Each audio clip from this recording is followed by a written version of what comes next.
इस वीडियो में हम चैप्टर 8 पढ़ेंगे जिसका नाम है detention, investigation and trial of offences.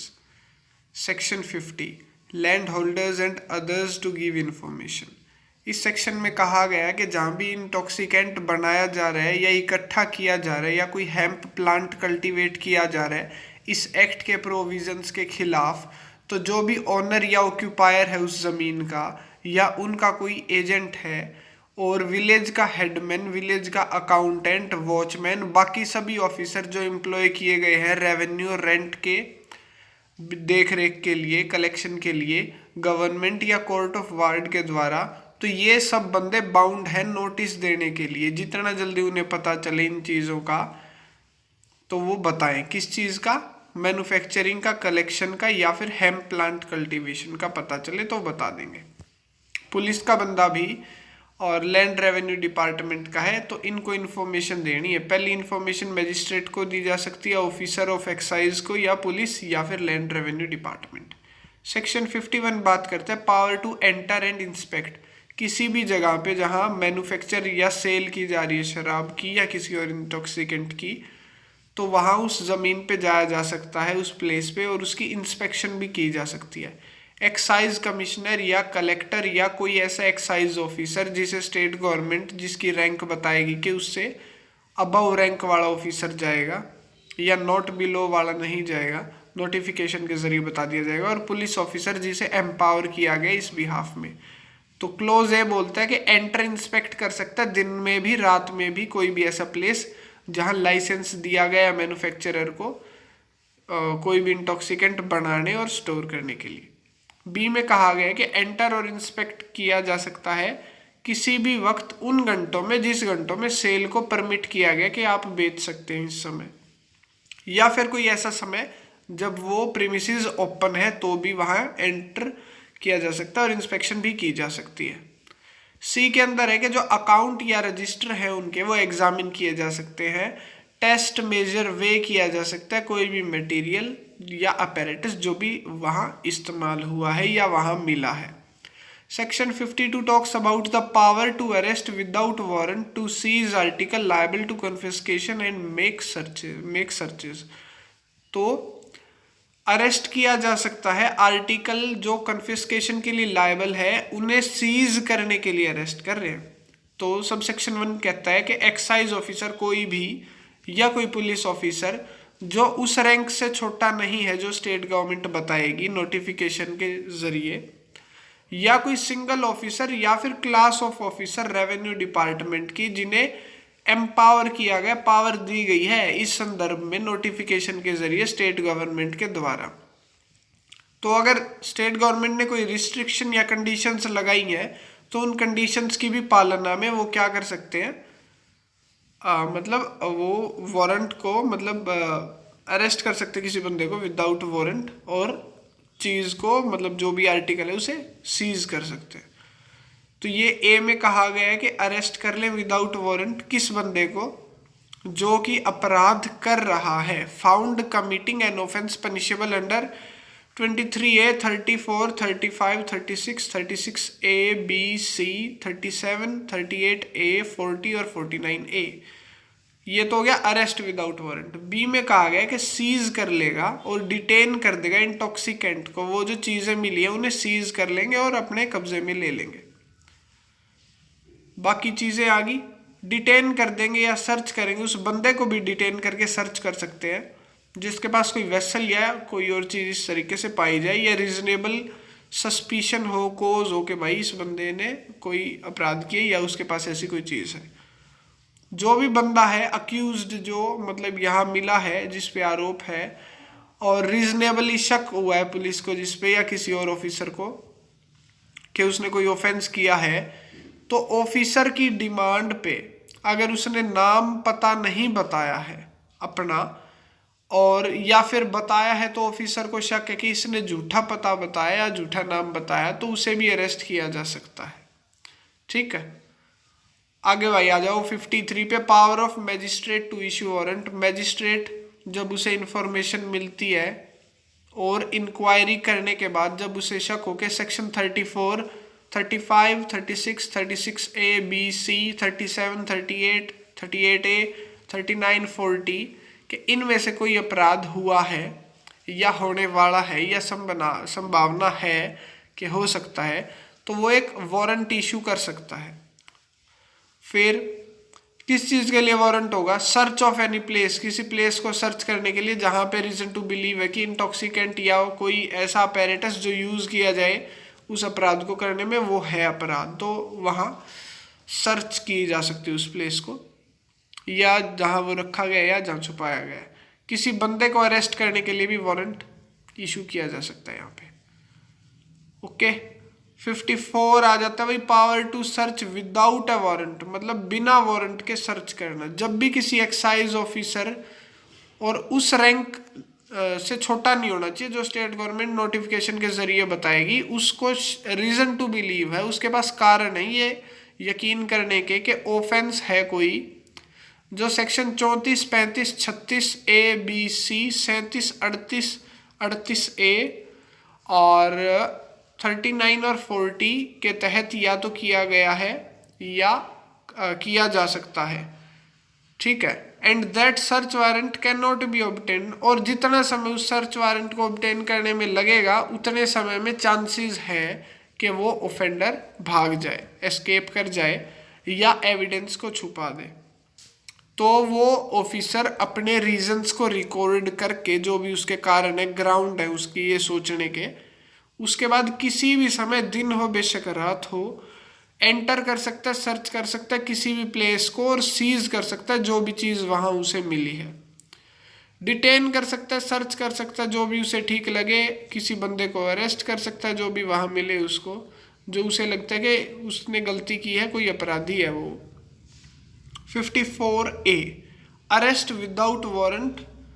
For obstruction और असोल्ट। कोई भी एक्साइज ऑफिसर, वो रैंक वो होना चाहिए उसका या उससे छोटा नहीं होना चाहिए जो स्टेट गवर्नमेंट नोटिफिकेशन के जरिए बताएगी, वो अरेस्ट कर सकता है विदाउट वारंट किसी भी बंदे को जो उसका रास्ता रोक के उसके साथ बदसलूकी करे, उसकी ड्यूटी उसे ना करने दे।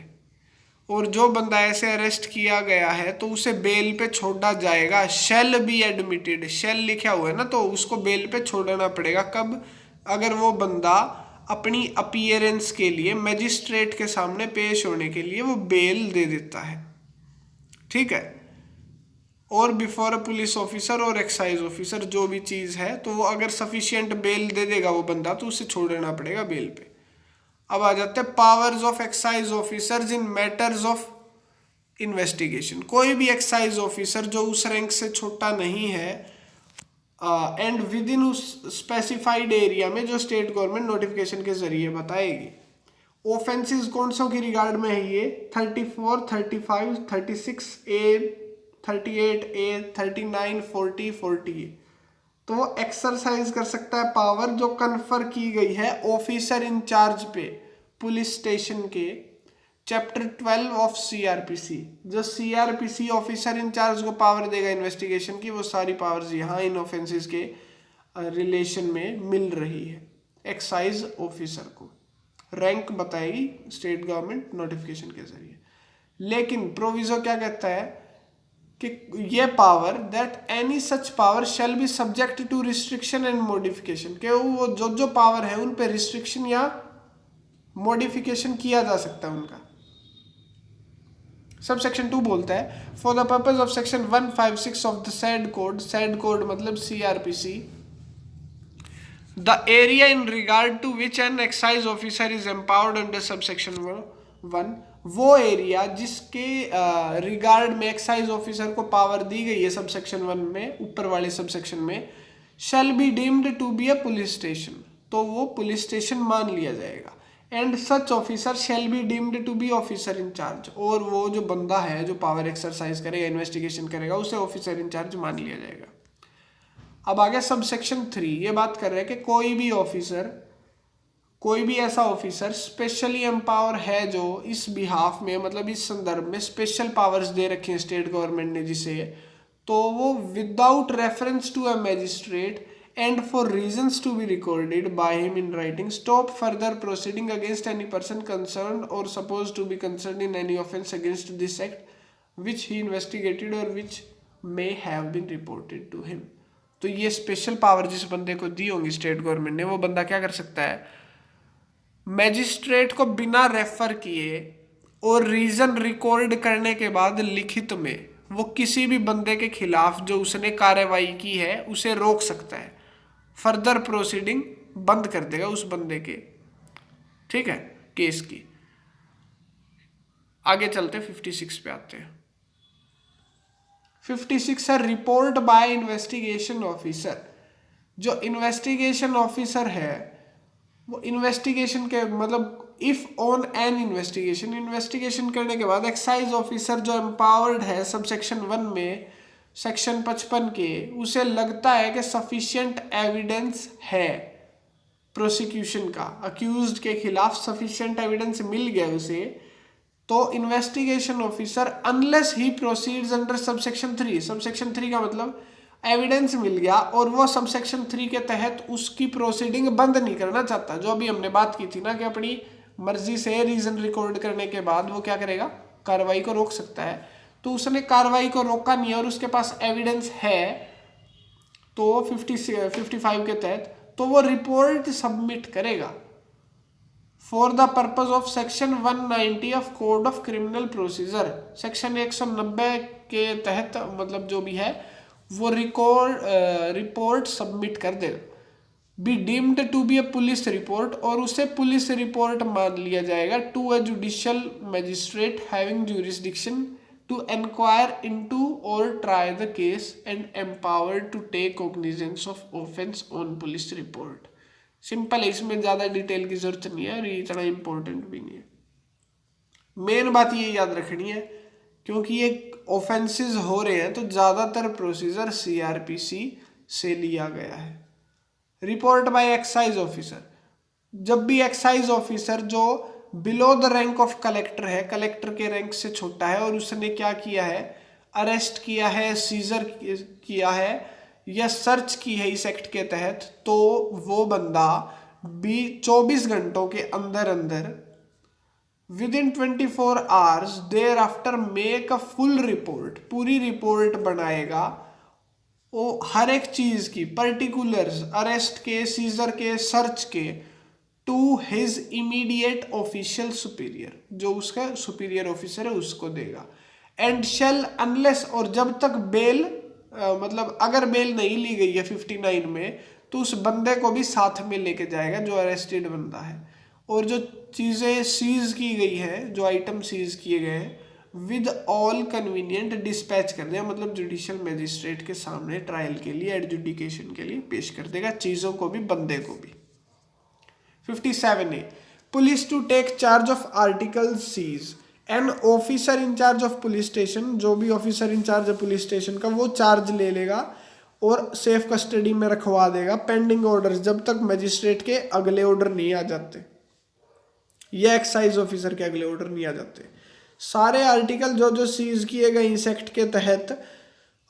मे be delivered to him and shall allow any excise officer who may accompany such articles to the police station, और एक्साइज ऑफिसर को भी अलाउ करेगा, अनुमति देगा कि आप हमारे साथ चलें आर्टिकल्स को पुलिस स्टेशन तक पहुंचाने के लिए। और who may be deputed for the purpose of his superior officer, seal वगैरह लगाई जाएगी, सैंपल लिए जाएंगे, सारी चीज, all sample so taken shall also be sealed, sample भी सील किए जाएंगे, ये सारी चीज आ गई ऑफिसर के द्वारा। Arrest 58 searches etcetera how to be made, कैसे की जाएगी अरेस्ट और सर्च, यहां दिया गया है कि जब तक कोई और चीज save as in this act otherwise expressly provided, जब तक कोई खास तौर पे मतलब बिल्कुल स्पेसिफिक एक्सप्रेसली नहीं बताई गई है कोई बात, तो सीआरपीसी का प्रोसीजर चलेगा। Arrest, detention, custody, search, summon, warrant of arrest, search warrant, protection of person arrested, disposal of things seized shall apply, मतलब सीआरपीसी अप्लाई करेगा ज्यादातर एक्शन में।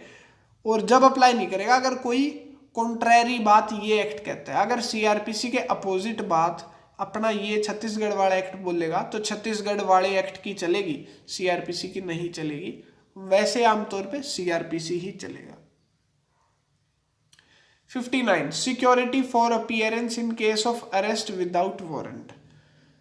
सिक्योरिटी अपीयरेंस की अरेस्ट विदाउट वारंट के केस में। All offences accept those, मतलब 59A का offence छोड़ के जो भी पनिशेबल है इस एक्ट के तहत, शैल बी बेलेबल, सारे ऑफेंसेस बेलेबल होंगे CRPC के मतलब मीनिंग के हिसाब से, with in the meaning of code of, ठीक है। व्हेन अ पर्सन, जब भी पर्सन अरेस्ट किया गया इस एक्ट के तहत,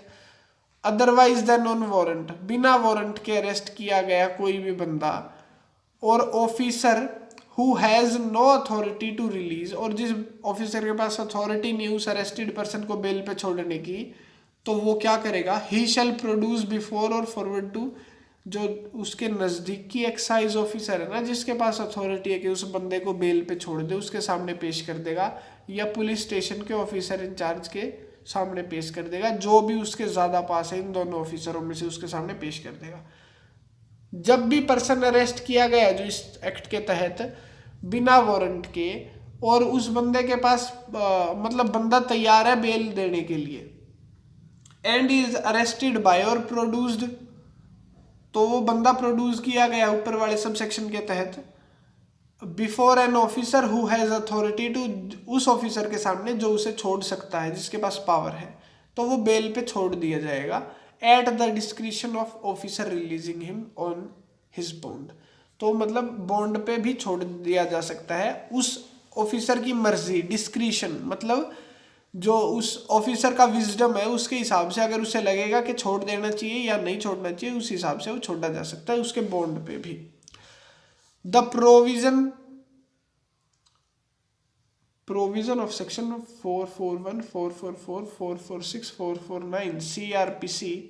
1973 शैल अप्लाई, ये भी इसमें अप्लाई होंगे, ठीक है। ये कोई ज़्यादा इंपॉर्टेंट चीज़ है नहीं, वैसे ज़्यादा टाइम लगाए हम इस पर। Certain offence under the act to be non bailable, कुछ ऑफेंस इस एक्ट में नॉन बेलेबल होंगे, notwithstanding anything content in CRPC और सेक्शन 59 ऑफ दिस एक्ट, मतलब कुछ ऐसे अपराध हैं जो नॉन बेलेबल होंगे, जिनमें बेल मतलब जिसमें बेल नहीं मिलेगी। No application for an anticipatory bail shall be entertained by, किसी भी कोर्ट के द्वारा एंटीसिपेटरी बेल एप्लीकेशन नहीं एंटरटेन की जाएगी इन रिस्पेक्ट ऑफ, किसी ऐसे बंदे के संदर्भ में जो अक्यूज्ड है किसी ऐसे ऑफेंस का जो उसने किया है 49A में, या in respect of person not being a person, या फिर जिस बंदे के पास लाइसेंस नहीं था इस एक्ट के तहत या रूल्स के तहत, made thereunder, who is accused of offence covered by clause AB sub section 1 of 34। AB में किसी बंदे ने अपराध किया है, मतलब उसका अक्यूज्ड है, आरोपी है, और उस बंदे के पास लाइसेंस नहीं था, with quantity of liquor found at time in course of detection of such offence, और उस बंदे के पास जो इंटॉक्सिकेंट मिला है वो 5 बल्क लीटर से ज्यादा का मिला है। 2 कहता है कि a person accused of offence 49A, या फिर पर्सन होल्डिंग अ लाइसेंस इतना इतना, ठीक है, एक second, in the course of detection of such offence exceeding 5 bulk litre हो गया, शैल नॉट बी रिलीज, ये बेल पे नहीं छोड़ा जाएगा या उसके खुद के बॉन्ड पे, जब तक पब्लिक प्रोसिक्यूटर को अपॉर्चुनिटी नहीं दी जाती है कि उसको अपोज करे, उस एप्लीकेशन को अपोज करे। सरकारी वकील को जब तक मौका नहीं मिलता उसके खिलाफ बोलने का, उसे छोड़ा नहीं जा सकता। Unless the court is satisfied, जब तक कोर्ट सेटिस्फाइड नहीं है कि उसके पास रीजनेबल ग्राउंड है, कि रीजनेबल ग्राउंड है विश्वास करने के कि accused is not guilty of such offence and that he is not likely to commit any offence while on bail, या फिर कोर्ट अगर सेटिस्फाइड है तो उसे छोड़ा जा सकता है कि भाई इस बंदे ने कोई अपराध नहीं किया, और अगर बेल दे देंगे तो ये फ्यूचर में कोई अपराध नहीं करेगा, ये सेटिस्फाइड है तो वो छोड़ सकते हैं। Provided that no court shall order for detention of such person in custody during course of investigation, कोई भी कोर्ट ऑर्डर नहीं करेगी डिटेंशन उस बंदे की custody during the course of investigation for total period exceeding 60 days, 60 days से ज़्यादा नहीं होगा, वेयर इट रिलेट्स, जहां ये ऑफेंस कौन से रिलेट करती है, clause a b subsection 1 section 34 with quantity of liquor found at time in course of detection offence, इतने से ज्यादा 5 बल्क लीटर से ज्यादा और 120 दिन तक, जहां वो ऑफेंस होगा 49A का, और 60 और 120 दिन के खत्म हो जाने के बाद, and in event of report of complaint not being filed the accused shall be released on furnishing bail. और जब वो रिपोर्ट जो कंप्लेंट है वो फाइल नहीं की जाएगी तो अक्यूज्ड को बेल देने के बाद छोड़ा जा सकता है। The limitation for grant of bail specified by 2, ये जो 2 में लिमिटेशन दी गई है ये एडिशन में है, लिमिटेशंस को सीआरपीसी के एडिशन में है, जो वहां है वो तो है ही। सेक्शन 60 यहां ओमिट कर दिया गया है, पहले था अब नहीं है। अब आ जाते 61 लिमिटेशन ऑफ प्रोसिक्यूशंस। कोई भी कोर्ट कोग्निजेंस नहीं लेगी किसी भी अपराध की 37, 38, 38A और 39, जब तक कोई कंप्लेंट या रिपोर्ट ऑफ कलेक्टर या excise officer not below rank of district excise officer as may be authorised by collector in this behalf, तो नहीं लेगी ऑफेंस की रिपोर्ट के बिना या कंप्लेंट के बिना। अंडर एनी अदर, किसी और सेक्शन के तहत इस एक्ट में other than section 49 except on complaint या रिपोर्ट, मतलब कंप्लेंट या रिपोर्ट पे ही होगा। ऊपर वाले में थे बड़े अफसर, नीचे वाले में एक्साइज ऑफिसर और पुलिस ऑफिसर। ये सब सेक्शन 2 बोलता है except with special sanction of the state government, no judicial magistrate shall take cognizance of any offence punishable under this act। जब तक स्टेट गवर्नमेंट स्पेशल सैंक्शन ना दे तो जुडिशियल मैजिस्ट्रेट कोग्निजेंस नहीं ले सकता ऑफेंस पनिशेबल जो इस एक्ट के तहत हो, या कोई रूल या उसके अंदर, unless the prosecution is instituted within 6 months from the date on which the offence is alleged to have been committed. मतलब अगर अपराध होने के बाद 6 महीने हो जाए तो उस 6 महीने के बाद जुडिशियल मैजिस्ट्रेट कोग्निजेंस नहीं ले सकता बिना स्पेशल मंजूरी के। किसकी मंजूरी? स्टेट गवर्नमेंट की। 61A tender of pardon accused person turning approver, मतलब जब व्हेनेवर 2 और मोर पर्सन्स, जब भी 2 या 2 से ज़्यादा बंदे इकट्ठे आरोपी हों किसी अपराध के इस एक्ट के तहत, तो जो चीफ जुडिशियल मैजिस्ट्रेट CJM होता है या फिर मैजिस्ट्रेट फर्स्ट क्लास का इंक्वायरी कर रहा हो और ऑफेंस को ट्राई कर रहा हो, तो वो रीजंस को रिकॉर्ड करने के बाद लिखित में tender to any accused person, तो उनमें से किसी अक्यूज्ड को पार्डन कर सकता है, मतलब एक तरीके से माफ़ी दे सकता है कंडीशन पे कि अगर आप सच्ची सच्ची बता देंगे कि क्या क्या फैक्ट्स है इस केस के और ये ऑफेंस कैसे हुआ था, तो इस बात पे माफ़ी भी दे सकता है, उसे पार्डन कर देगा। और ये बाकी आ गया आपका chapter 8A special provision for scheduled areas. मुझे नहीं लगता इसमें आपको कोई दिक्कत आएगी, ये छोटा सा इसकी डेफिनेशन देख लें आप। शेड्यूल्ड एरिया, ग्राम पंचायत, शेड्यूल्ड ट्राइब, स्कोप क्या होगा,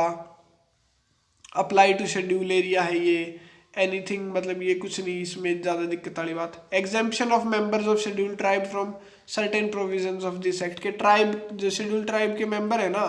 उनको कई एग्जाम्पशन दी हुई है इस एक्ट के, कई कानून उन पे नहीं लगेंगे, मोटा मोटा ये मतलब है। Power of Gram Sabha to regulate and prohibit manufacture sale, ये ग्राम सभा की पावर दी गई है कि मैन्युफैक्चरिंग और सेल बंद करवा सकते हैं वो, ठीक है। Enforcement of decision of Gram सभा हो गया कि ग्राम सभा के डिसीजन को कैसे एनफोर्स करना है। तो इसके साथ ही अपना ये एक्ट भी कंप्लीट हो जाता है। उम्मीद करता हूँ इससे आपको कुछ मदद मिली होगी। चैनल से जुड़े रहने के लिए बहुत बहुत शुक्रिया।